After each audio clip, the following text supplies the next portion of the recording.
가기사는 증시 각도기. 네, 안녕하세요. 전투자 증시 나침반 안지원입니다. 네, 아직 가로는 아닙니다. 알갱이입니다. 네? 아직 알갱이라고요. 네, 가루는 안 됐군요. 이틀 더 빠지면 다시 가로가 될 것 같죠? 네, 가루가루 오늘도 밀가루. 생각보다 좀 많이 빠졌습니다. 코스피 1.8% 하락, 코스닥은 1% 하락. 오늘은 사실 대형주들이 좀 많이 하락을 했습니다. 네. 시장의 주요 종목들이 먼저 크게 빠지면서 뭐 LG 에너지솔루션부터 시작을 한 거였죠. 네, 뭐 삼성전자, 하이닉스뿐만 아니라 현대차, LG 에너지솔루션 네. 등등 뭐 업종 시총 상위주들이 좀 많이 크게 하락했던 하루였습니다. 하락했죠. 깜짝 놀랄 만큼 많이 하락했어요. 네, 그리고 오늘은 사실 오랜만에 하락장이 개인 투자자들이 용기를 많이 냈습니다. 코스피에서 7천억 매수, 코스닥에서 3천억 가까이 매수해서 거의 1조 원 정도를 가까이 순매수를 했습니다.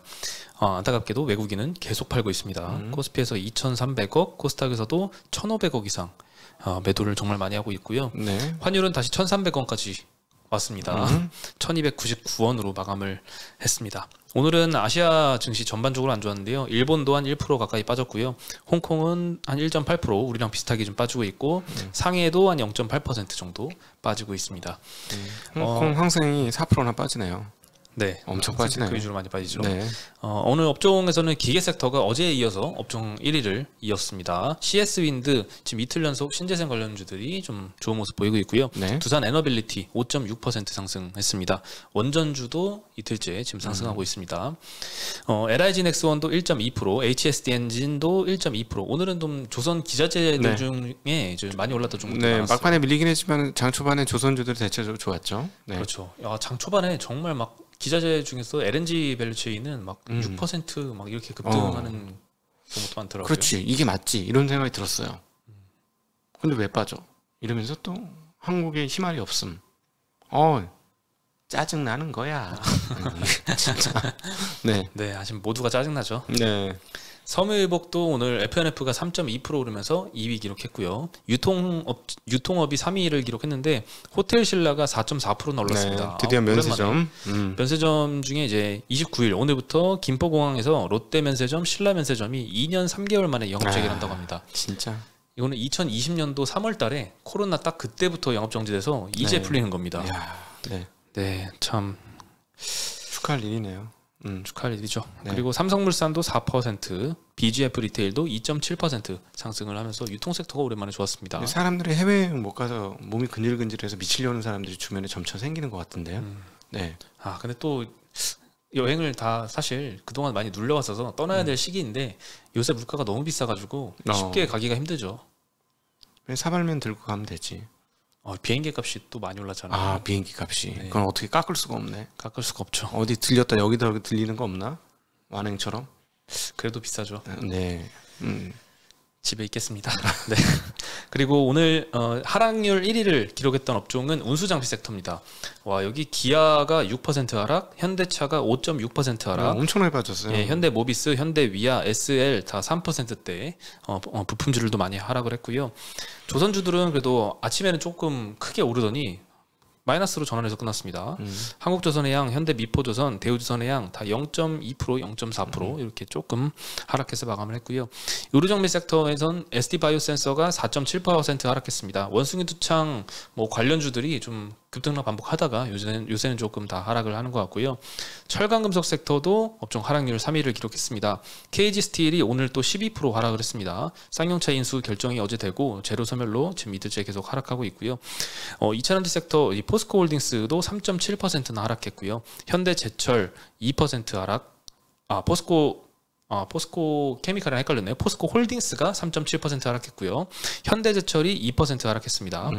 그리고 전기전자 섹터에서도 일진머티리얼즈, LG에너지솔루션, 솔루스첨단소재, SKIE테크놀로지 다 2에서 5%씩 오늘은 2차전지 섹터가 좀 많이 하락을 했고요. 삼성전자도 2.3% 하락, 하이닉스도 1.3% 하락해서 마감을 했습니다. 네, 주요 대표 종목군들이 다 1%, 2%, 3%, 4% 막 이렇게 빠져버리니까. 네.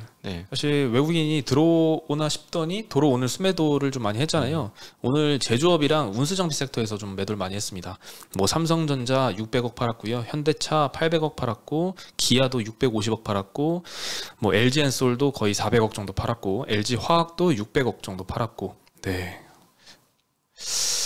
참 그리고 인플레이션이 굉장히 악영향을 미치고 있는데 제가 오늘 좀 웃긴 짤을 좀 하나 봤거든요. 네. 네, 이거 사진으로 보여드리려다가 지금 증시가 너무 안 좋아서 좀 그럴 분위기는 아닌 것 같은데 네. 미국의 흑인 그 힙합 래퍼 중에 50센트라고 있습니다. 네. 그 친구가 이제 85센트로 이름을 바꾼다는 얘기가 있어요. 네, 인플레이션을 고려해서 네. 이렇게 바꾼다는 얘기가 있는데 물론 가짜 뉴스일 것 같습니다. 네, 진짜는 아닌 것 같은데 이 정도로 이제 인플레이션이 영향을 좀 많이 끼치고 있는데 오늘 인플레이션의 영향을 많이 받았던 것도 LG 에너지 솔루션 관련돼서 뉴스가 있었습니다. 네. 미국 애리조나에 단독 공장을 신설하겠다라고 했었는데 요거를 지금 비용이 너무 많이 올라서 재검토하겠다는 뉴스가 떴습니다. 네, 아주 좀 실망하게 만든 뉴스였죠. 예, 1.7조 원 정도를 들여서 11기가와트시 규모의 원통형 배터리 단독 공장을 짓기로 했었는데 고물가뿐만 아니라 고환율까지 영향을 미치면서 투자비가 1.7조가 아니라 2조 원 중반대까지 늘어날 것으로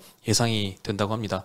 원래는 2분기부터 착공을 한다고 했거든요. 근데 이제 투자 계획을 잠시 보류했다고 하고 이 투자비 증액을 감당하려면 요거를 생산을 해서 결국 판매 가격에 전이를 해야 되는데 그거에 대한 좀 협상이 좀 필요할 것 같습니다. 그래서 4개월에서 한 6개월 정도는 더 이제 협의 기간이 좀 필요하다고 하고 그 이후에 건설 여부를 결정한다고 하고요. 회사 측에서는 이제 빠르게 대응을 했는데 투자 철회는 아니다. 경제성을 높이기 위한 방식을 고려 중이고 오히려 캐파를 상향할 수도 있다 이런 언급도 있었지만 시장에서는 조금 실망해서 반응을 했습니다. 좀 이렇게 되면 안 되는데 그죠? 네. 저는 뭐 개별 기업의 주가는 뭐 이익률이 안 나오고 그래서 별로 그렇게 보기는 했지만은 장기적으로 봤을 때 계속 중국 지금 미친 듯이 하고 있잖아요. 결국은 이렇게 보이는데 중국은 중국이 알아서 할 것이고 미국은 누가 해주냐, 한국이 해줘야 된다는 이런 개념이었었는데 조금 후퇴를 하게 된 것 같아서 좀 그러네요. 주가하고 차원이 다르게 산업적으로 본다면. 네. 근데 다른 공장 그 합작 공장도 몇 개 진행이 되고 있는데 그거는 이제 차질 없이 진행을 한다라고 하는데요. 이번에 이제 애리조나 이 공장 재검토한다고 했던 공장이 11기가와트시이거든요. 네, 테네시주에 GM과 합작 공장 이 공장이 있는데 이건 35기가와트시고 미시간주에서는 이제 50기가와트시입니다. 이 두 가지 공장이 훨씬 더 규모가 큰데 요거는 그래도 예정대로 잘 진행을 한다라고 하고요. 오늘 2차전지 밸류가 대부분 다 하락을 했습니다. 특히 LG엔솔 밴더들은 더 하락을 했는데요. LG 에너지 솔루션도 4.6% 하락, LNF는 7% 이상 하락을 했습니다. SKC도 거의 6% 하락, PNT 장비 업체죠 5.6% 하락했고요. 코스모 신소재, 에코프로, BM, 첨보도 4~5%대씩 오늘은 2차전지 섹터 전반적으로 좀 하락을 했습니다. 네, 그리고 한국전력이 전기요금 이제 킬로와트 시당 5원 인상 결정을 했잖아요. 그렇죠. 네, 소비자들은 이제 4인 가구 기준으로 한 월 1,500원 정도밖에 부담이 안 늘어난다라고 하는데 기업들의 부담은 조금 있는 것 같습니다. 철강업계 전체적으로 봤을 때는 한 1,000억 정도 비용이 증가할 거라고 하는데요. 작년에 1차 금속 업종이 한전으로부터 구매한 전기를 기준으로 계산을 했을 때 1,000억 이상 비용이 증가할 걸로 보인다고 합니다. 그래서 이렇게 비용이 증가하는데 최근에 철강석 가격이 좀 지난주에 특히 좀 많이 하락을 했잖아요. 그리고 이번 주에는 좀 하락세를 멈춘 것 같은데요. 이렇게 철강석 가격뿐만 아니라 철강 제품 가격까지 떨어지면서 지금 스프레드가 축소되는 환경에 이렇게 비용 인상 이슈까지 터지니까 투심은 늘 그렇게 좋지 않았습니다. 오늘 포스코홀딩스, 현대제철 다 3%대, 2%대 하락해서 마감을 했습니다. 오늘 뭐 중후장대한 기업들 다 빠져, 뭐 건설도 빠지고, 뭐 자동차 너무 많이 빠지네. 무거운 거 다 빠졌는데 그 다음이 이제 현대기아차 이야기인데요. 오랜만에 이 배기가스 조작 관련된 논란이 또 뉴스에 나왔습니다. 독일 검찰이 이제 현대기아차의 디젤 배기가스 조작 관련 압수수색을 했다. 네, 이런 보도가 있었는데요. 현지 검찰이 이제 현재까지 수집된 정보를 볼 때 보쉬하고 보르크바르너 그룹 이 산하에 델피라는 회사가 있는데 여기서 배기가스 조작 장치를 공급을 했고 이 장치가 부착된 디젤차 21만 대 정도가 2020년까지 유통이 됐다. 이런 언급을 했습니다. 네, 그러면서 참 투심을 좀 안 좋게 만들었던 이슈였던 것 같고요. 이 여파가 얼마나 될지는 잘 모르겠네요. 예전에 폭스바겐이 한번 굉장히 논란이 됐었던 적이 있었잖아요. 그때 좀 충격을 받았는데 아무래도 유럽에서는 또 이거를 좀 심각하게 좀 보지 않을까. 근데 왜 이런 사건이 또 터졌는지 모르겠네요. 배기가스가 그때 한번 논란이 됐었던 적이 있는데 현대기아차에서 이걸 모르고 있었는지. 야, 그러면은 얘네 다른 회사에서 만든 부속 문제라는 거 아니에요? 네. 거기가 책임져야 되는 거 아니야? 그렇죠. 근데 현대기아차가 이걸 몰랐으면 이제 거기서 책임을 지겠지만 만약에 이걸 알았으면은 뭐 제재를 받을 수도 있을 것 같은데 역시나 이렇게 좀 불확실한 정보가 나와 있을 때가 제일 투자 그렇지. 근데 있어서는 안 좋은 것 고심 같아요. 독일 지네나라 국가 저기 회사지 않습니까? 네. 지네나라가 잘못한 네 여기까지만 하겠습니다. 네. 네. 뭐 추가로 이제 정보가 더 공개가 되면 또 말씀드리겠고요. 네. 그리고 저는 오늘 이 eGMP 기반으로 만든 두 번째 현대차의 전기차가 이미지가 공개가 됐습니다. 아이오닉 6 세단 모델인데요. 보셨어요 혹시 이미지? 네, 네. 네. 연필로 그린 거. 예, 되게 연필로 그린 거요? 네, 연필로 그려놨던데. 네. 아 오늘 그 이미지를 완전 공개를 했어요. 예. 근데 이미지로 봤을 때는 되게 멋있고 이쁘더라고요. 그래서 아이오닉 5보다 개인적으로 되게 세단 모델이 더 이뻐 보였는데 사실 아이오닉 5도 인기가 굉장히 많았잖아요. EV6하고 같이 해서 이 테슬라 다음으로 1분기에 가장 많이 팔린 차량이다. 그래서 일론 머스크가 칭찬도 하고 이랬는데 아이오닉 5보다 인기가 더 많게 되면 아마 점유율 상승이 좀 도움이 많이 되지 않을까 싶고 다만 가격은 좀 비쌀 것 같아요. 한 6천만 원 이상으로 지금 예상이 되는 상황입니다. 네. 다만 오늘 배기가스 논란 때문에 지금 현대차, 기아 막 5% 6%씩 크게 좀 하락을 했었습니다. 큰 차를 만들어야 돼. 빨리 RV. 제가 보기에는 RV를 만들어야 전기차가 잘 될 것 같습니다. 네. 그리고 오늘 사실 이렇게 좀 대형 시총 큰 회사들이 막 6%, 8% 막 이렇게 빠지는 회사들이 좀 있었는데 카카오뱅크도 한 몫을 좀 했습니다. DB금융투자에서 이제 플랫폼이라는 지향과 은행이라는 현실과의 괴리에 대해서 좀 투자 의견을 조금 낮췄습니다. 비중 축소이고요. 목표 주가는 전일 종가가 33,700원대였는데 24,600원으로 굉장히 많이 내렸네요. 많이 네. 내렸습니다. 고성장세를 보이고는 있지만 이제 이런 기대는 이미 주가에 충분히 반영돼 있고 은행 규제를 받는 이상 은행의 성장 논리를 적용해야 된다는 의견입니다. 그리고 실제로 성장성도 지금 많이 둔화된 상황이죠. 카카오뱅크가 강조하는 플랫폼 수익 이런 것도 은행의 비이자 이익과 큰 차별성이 없다라고 평가를 했습니다. 사실 이 멘트가 굉장히 이거 하나면 끝난 거 아닌가요? 네. 플랫폼 수익이 없다면 사실 은행과 다를 바가 없잖아요. 네, 그래서 참 이렇게 좋지 않게 보는 그런 언급이 있었고요. 네. 목표가 같은 경우에도 여전히 이제 멀티플로 보면 높아 보이긴 합니다. 23년도 기준으로 PER 32배, PBR은 1.9배로 산정을 했는데 은행업종 타겟 대비해서 한 5배 정도 수준이라서 이것도 보수적으로 본 건 아니다 이런 언급을 했습니다. 그래서 카카오뱅크가 오늘 7.8% 하락을 했고요. 최근에 이제 카카오 관련 그룹사들이 다 좋지 않습니다. 오늘도 카카오페이가 4% 하락했고 카카오 게임즈도 3% 하락했고 카카오도 1% 정도 하락을 했습니다. 이게 항상 냉정한 시각이 참 중요한 것 같아요. 카카오뱅크가 어떻게 다 할 것 같지만 규제를 벗어날 수 없다. 은행은 그러면 못해서 안 하는 거냐? 안 되니까 그렇게 막혀 있는 거지라는 말씀 많이 드렸었는데 네. 그 부분 이게 일종의 그 EPS 전망치 하향이잖아요.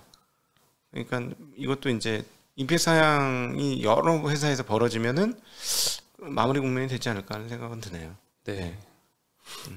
참 카카오뱅크는 예전에 이제 직원들 대상으로 우리 사주도 좀 많이 받았던 회사인데 그 공모가 이하로 좀 떨어진 상황이라서 많은 직원분들 또한 힘들어 하실 것 같아요. 지금 주주뿐만 아니라. 네, 그 스탁옵션 돈 그 대출 받아서 받은 사람들 있잖아요. 예.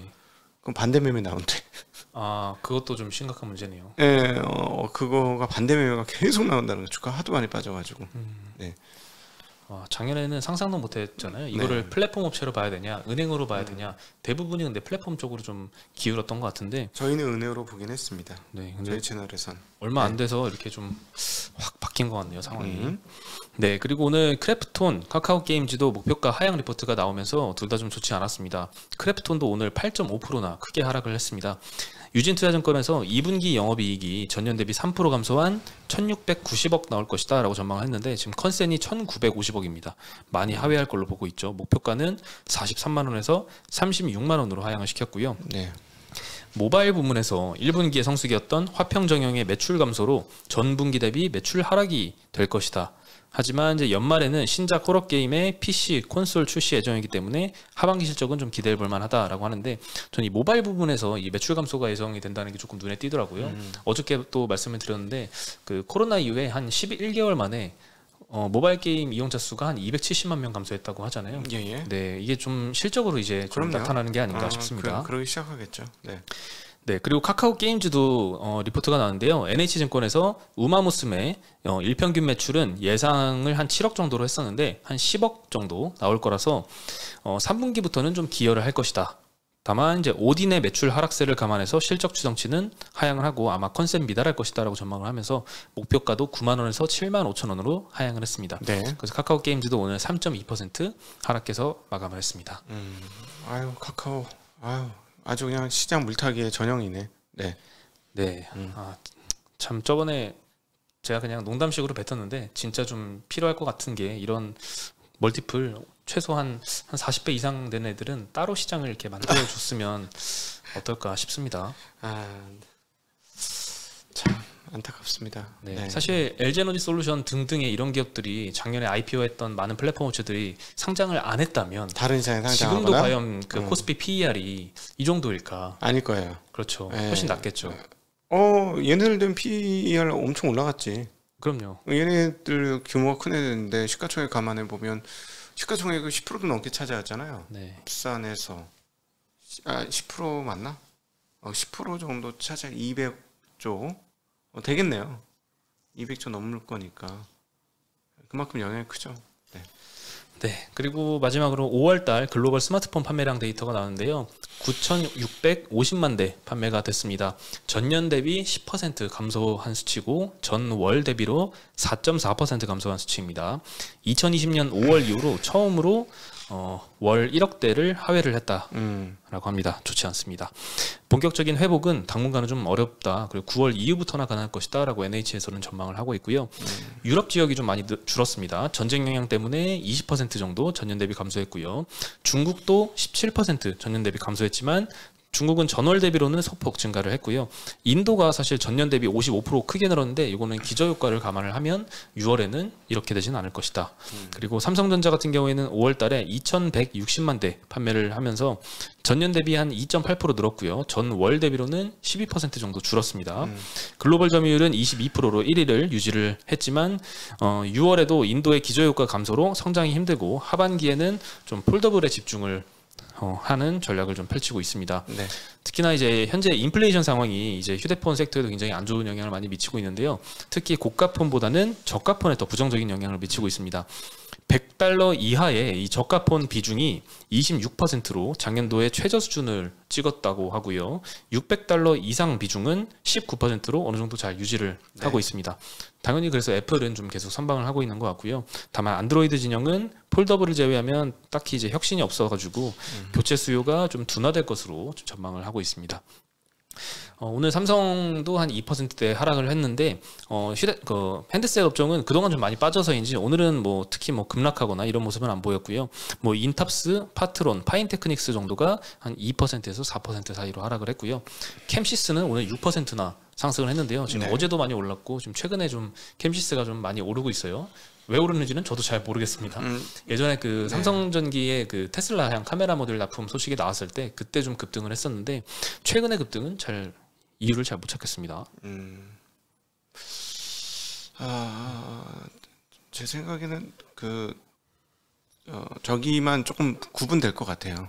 저기 폴더블하고 나머지하고는 조금 구분을 해서 지금부터 보셔야 되지 않을까 싶습니다. 네, 폴더블의 성장성은 아직도 좀 잘 나오고 있고 이번에 Z4 나오는데 기대도 많이 되는 것 같아요. 주름도 많이 개선이 됐고 많이 팔리길 바랍니다. 근데 그 외가 문제죠, 항상. 그러니까 총 대수로 밀어붙이는 데는 좀 어려울 거야, 계속. 네. 다만 이제 가격을 전작이랑 거의 비슷한 수준으로 결정이 된다고 하거든요. 그 사이에 뭐 여러 가지 뭐 원자재 비용이 많이 올랐을 텐데 그러면은 이제 마진을 많이 못 챙겨가면 또 밑에 부품업체들한테 어느 정도의 좀 영향이 있지 않을까 이런 우려도 좀 듭니다. 근데 잘 해주고는 있어요, 폴더블은. 지금까지는. 앞으로는 어떻게 될지 모르겠지만. 네, 오늘도 힘든 시장이었는데요. 그래도 오늘은 사실 큰 대형주 위주로만 빠져서 보통 개인 투자자 분들 삼성전자 많이 투자하시는 분들은 오늘도 조금 힘드셨을 것 같은데요. 빨리 상황이 나아지길 바라겠습니다. 네. 네, 저희는 오늘 여기서 인사드리겠습니다. 안녕.